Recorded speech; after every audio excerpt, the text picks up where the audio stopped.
এই দুই তিনটা বড় দল আছে, তারা মনে করে যে একদল ক্ষমতা দীর্ঘদিন আছে, তারা এখন স্বৈর শাসন চালু করছে বা স্বৈর শাসনের মধ্য দিয়ে আমাদেরকে জিম্মি করতেছে বা আমাদেরকে কথা বলতে দিতেছে না, সমস্ত জায়গায় দলীয়করণ করা হয়েছে।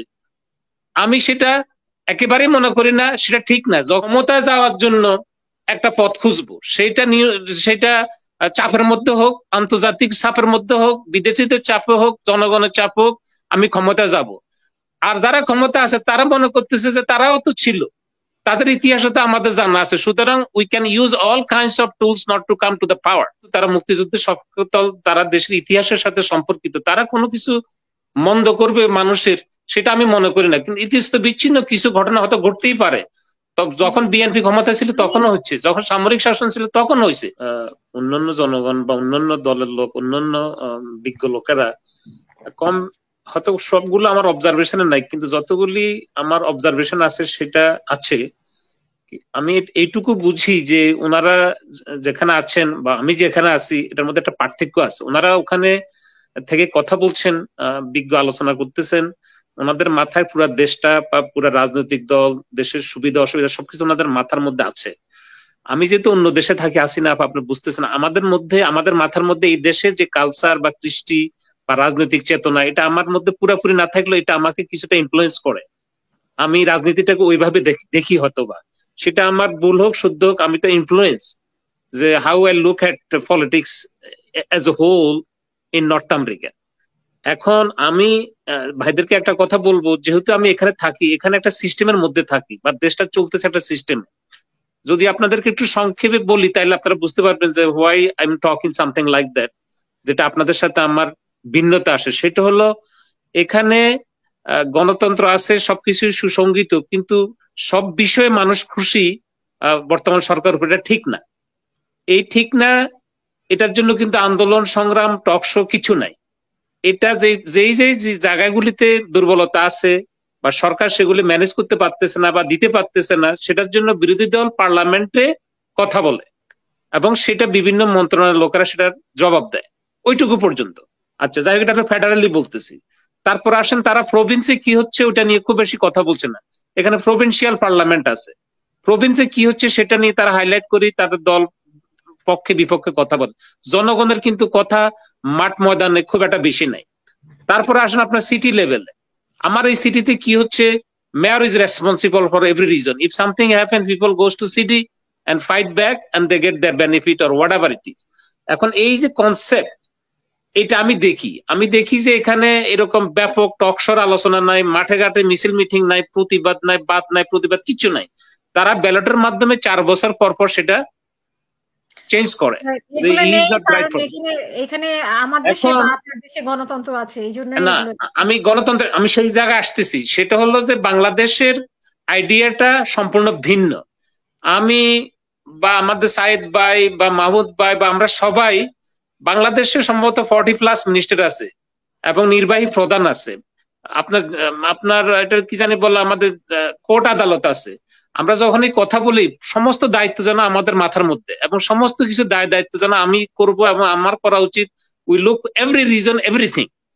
আমি সেই জায়গাটা যাইতে চাইতেছি না, সত্য কথা, যেহেতু আমি প্রবাসে থাকি। আমি মূলত মনে করি বাংলাদেশে যে রাজনৈতিক কনসেপ্ট, বাংলাদেশের যে কালচারাল ডেভেলপমেন্ট, বাংলাদেশের যে পথ চলা গত 50 বছর বা তারও আগে, তারও ইতিহাস, এটা একটা সিস্টেমের মধ্যে আসতে হবে। সেই সিস্টেমটাকে ডেভেলপ করলে ধীরে ধীরে সবগুলো ঠিক হবে। এখন সব লোক রাজনীতি করবে আমি এটা মনে করি না, সব লোক রাজনীতির বাইরে থাকবে সেটাও মনে করি না।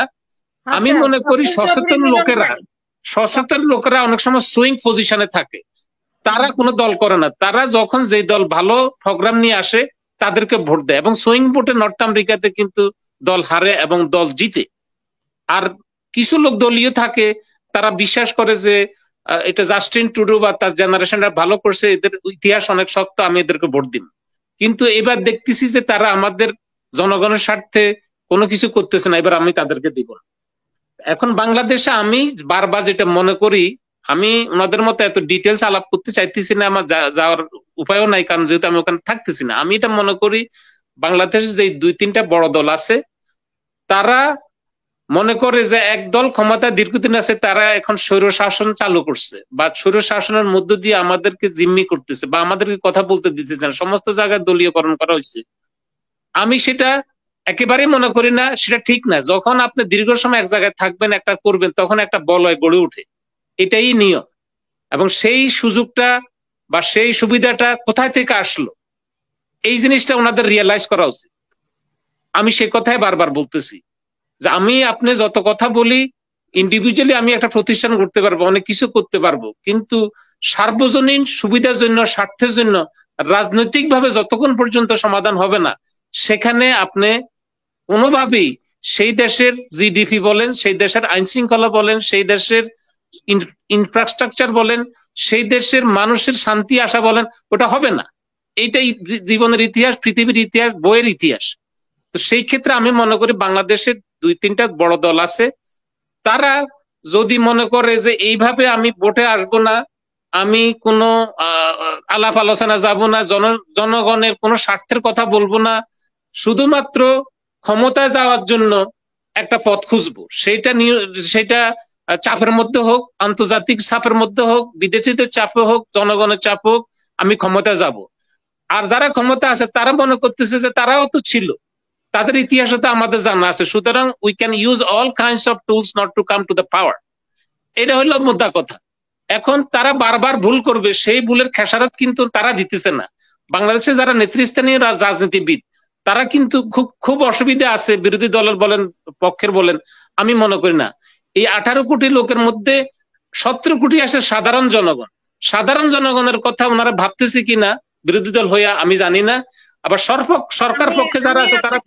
আপনাকে একটা কথা জিজ্ঞেস করতে চাই যে 15 বছরে যা কিছু হয়েছে, এই 15 বছরের উপরে, তা কি আওয়ামী লীগের এই যে গণতন্ত্র নষ্টের জন্য যথেষ্ট হয় কিনা এই 15 বছর সেটা, এবং এই গণতন্ত্র নষ্টের জন্য শুধুমাত্র আমরা বিএনপি কে একতরফা দায়ী করব কিনা, এবং বিএনপি জনগণের ভাষায় কথা বলছে না, বিএনপি জনগণের পক্ষে কথা বলছে না, বিএনপি যে নির্বাচনে আসছে না, শুধু আমরা এই কথা হাসিনা আপা, আমি অবভিয়াসলি এটা আমি শুধু জায়গায় দিব কিনা না, আমি শুধুমাত্র বিএনপি কে এটার জন্য দায়ী করব না। আমি মনে করি যে বাংলাদেশে বিএনপি ছাড়া আরো ছোট বড় অনেকগুলি দল আছে, যেটা আমি আমার দীর্ঘ ইতিহাস আমি দেখছি যে আমি যখন ইউনিভার্সিটি লেখাপড়া করি তখন বাংলাদেশে প্রগতিশীল যে দলগুলি ছিল তারা একসময় শক্তিশালী ছিল, তাদের কথার একটা ভ্যালু ছিল, তাদের মুভমেন্টের একটা কাউন্টেবিলিটি ছিল, কথা বুঝছেন।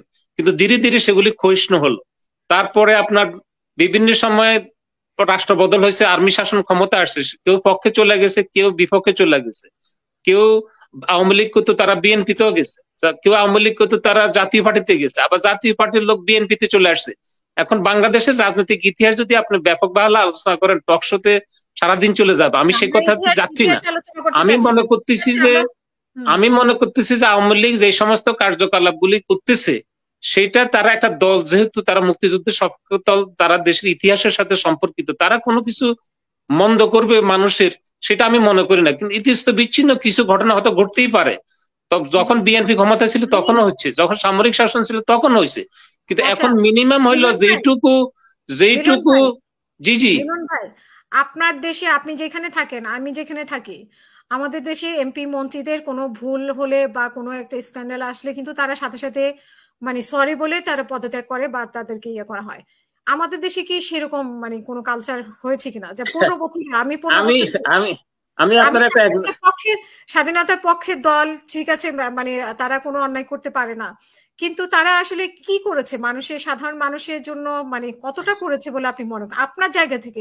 আমি আমার জায়গা থেকে আপনার একটা উদাহরণ দিতেছি। আমাদের এখানে প্রভিন্সিয়াল একজন এমপি ছিলেন কনজারভেটিভের, উনি কোভিডের সময় এখানকার লোকদেরকে না জানায় বা পার্লামেন্টকে না জানায় উনি একটু অবকাশ যাপনের জন্য গেছিলেন 3 দিনের জন্য। এটা যখন জনগণ একটু আলাপ শুরু করছে, উনি আসার পরে উনি রিজাইন করছে, হয়তো তাকে রিজাইন করানো হয়েছে, উনি বলছে যে আমি আমার ভুলের জন্য আমি রিজাইন করতেছি। এখন এটার সাথে ওইটা কম্পেয়ার করলে আপনি দিনে আর রাতের সাথে দেশে আছি, সেই সিস্টেমের দেশে আছি, কিন্তু আমরা বাংলাদেশের ব্যাপারে আমরা আবার পার্টিগতভাবে অন্ধ হয়ে যাব, সেটা না আমি আপনার কথা জবাব দিতেছি। 28শে নভেম্বরে যে ঘটনা ঘটছিল, 28শে অক্টোবর, এই যে এতগুলি লোক মারা গেল, এত বড় একটা সমাবেশ আপনার পণ্ড হইলো বা কিছু করতে পারলো না, সেদিন তো সেই দলের প্রধানের রিজাইন করা উচিত ছিল, যদি এভাবে দেখেন। আমি বলতেছি যে এটা যদি শুধু আওয়ামী লীগের কে রিজাইন করলো না, বিএনপির কেউ করছে কিনা, বাংলাদেশের ইতিহাসগুলি তো এরকমই। এখানে সভ্যতা, কালচার, কৃষ্টি এখনো তৃতীয় বিশ্বের দেশ হিসাবে যতই বলে যে আমি আগায় গেছি, এটা হয়েছে সেটা হয়েছে, উন্নত বিষয় হয়ে গেছে, এই দেশের সমস্ত মানুষেরা সর্বত্রই মানে কোনো কিছু পাইলে সেটাকে আখলায় ধরার চেষ্টা করে, সেটা রাজনীতি হোক, সেটা ক্ষমতা হোক, সেটা কোনো সুবিধা হোক, এটা থেকে বাইরে হতে পারতেছে না। সেই জিনিসটা তো আছে, সেটার জন্য আমরা অপেক্ষা করবো আরো হয়তো কিছু সময়, যে সভ্যতার ছোঁয়া লাগার জন্য। কিন্তু আমি যেটা বলতেছি, আমরা যারা এই সাইদ ভাই সহ যারা আছেন, আমরা সচেতন ব্যক্তি, আমরা দোষাদর্শিতে না গিয়ে এটাকে একটা রাজনৈতিক ভাবে সমাধান করার জন্য, এবং বিরোধী দল যারা আছে তারা জনগণকে সম্পৃক্ত করে যদি সেটা মানে বলতে পারে বা আসতে পারে। আজকে দেখেন এই নির্বাচনটা, আমি বিশ্বাস করি, আমি জানি না, আমি বিএনপির কথা বলবো না, যে লোকাল যে নির্বাচনটা হচ্ছে, আপনাকে মনে রাখতে হবে জনগণ হলো এমন জিনিস যে তাদেরকে যদি আপনি সম্পৃক্ত না রাখতে পারেন, আপনার ফ্যামিলিতে যদি আপনাকে ভাইকে সম্পৃক্ত রাখতে আপনার সাথে, আপনার তার সাথে ডিলিংস করতে হবে। ছেলে মেয়ের সাথে যদি আপনি তাকে ঘরে রাখতে চান, তার সাথে আপনার মিটিং করতে হবে, মিছিল করতে হবে। এখন আমি সব সময় এটা ডিক্লাইন করতে থাকবো একটা দলকে দোষ দিয়ে বা একটা পরিস্থিতির কথা বলে, এটা আমি কোনোভাবেই মানতে পারি না। আমি যদি এটা আওয়ামী লীগ এটা করতো, আমি বলতাম যে না, জিনিসটা ঠিক না। কারণ বাংলাদেশে আপনার আর এক মিনিট, আমি বাংলাদেশে যারা এখন ক্ষমতার বাইরে আছেন, ক্ষমতা যাওয়ার চেষ্টা করেন, তারা কোনো রেগুলেশনারি দল না, তারা এমন কোনো আইন কিছু করে নাই, দলের কোনো শিষ্টাচার নাই যে কালকে বাংলাদেশে বিপ্লব হয়ে যাবে এবং বিপ্লব হলে বিপ্লবের মধ্যে দিয়ে জনগণের হাতে ক্ষমতা যাবে, এটা একটা কমিউনিস্ট রাষ্ট্র হবে। বাংলাদেশের যে দলগুলি এখন ক্ষমতা আগে ছিল এখনো আছে, তারা মুদ্রার এফিট আর ওপিট খুব ব্যবধান নাই, যার কারণে জনগণ রাস্তা নামতেছে না। তারা জানে যে যারা নাই এখন ক্ষমতায়, তারাও ছিল, তারা এমন কি করছে, আর যারা আছে তারাও কিছু করতেছে না। সুতরাং আমরা এত চেঞ্জের কি আছে, এটা তারা এখন আল্লাহর উপর ছেড়ে দিছে। এখন আল্লাহর উপর না ছেড়ে যারা এটাকে চালাচ্ছে, তাদেরকে রাজনীতির মাঠে থেকে চিন্তা করতে হবে যে আমরা কি করলে 18 কোটি লোকের মুক্তি আসবে, মানুষের অন্ন, বস্ত্র, বাসস্থান, শিক্ষা, শান্তির ব্যবস্থা করতে পারবো, ধীরে ধীরে আমরা এগোতে পারবো। সেই জিনিসটা যদি চিন্তা না করেন, তাহলে এটা রাজনৈতিক সমাধান হবে না। আমি ইতস্ত বিক্ষিপ্ত, কোন জেলা কি হচ্ছে, কোন আদালতে কি হচ্ছে, কে টাকা কামাচ্ছে, আমি সেই জায়গায় যাচ্ছি না। আমি একটা সার্বজনীন কথা বলার চেষ্টা করতেছি, যেহেতু আমি প্রবাসে থাকি, আমি ওখানের ইন্ডিভিজুয়ালি প্রতিষ্ঠানগুলির কার্যকলাপ বা ইন্ডিভিজুয়াল ব্যুরোক্রেটরা কি করতেছে, তারা কি সুবিধা নিচ্ছে বা দিচ্ছে, সেটা আমি হয়তো বা অতটা জানি না। কিন্তু বাংলাদেশের যে রাজনৈতিক যে কালচার বা প্রেক্ষাপট, এটা আমার পছন্দ হইতেছে না। যারা বিরোধী দল অবস্থান করতেছেন বা যারা ক্ষমতার বাইরে আছেন, তাদেরকে সুসংগঠিত হইতে হবে, তাদেরকে সুশৃঙ্খল ভাষায় পোড়াও জ্বালাও না করে আপনাদেরকে মানুষের দাবির সাথে একত্রতা বোধ করলেই বাংলাদেশের একটা পরিবর্তন আপনারা দেখতে পারবেন। এই ছাড়া এইভাবেই চলতে থাকবে, তাতে আপনারও লাভ কি, আমারও লাভ কি, জনগণ বঞ্চিত হচ্ছে, আমি সেটাই মনে করি। Thank you very much.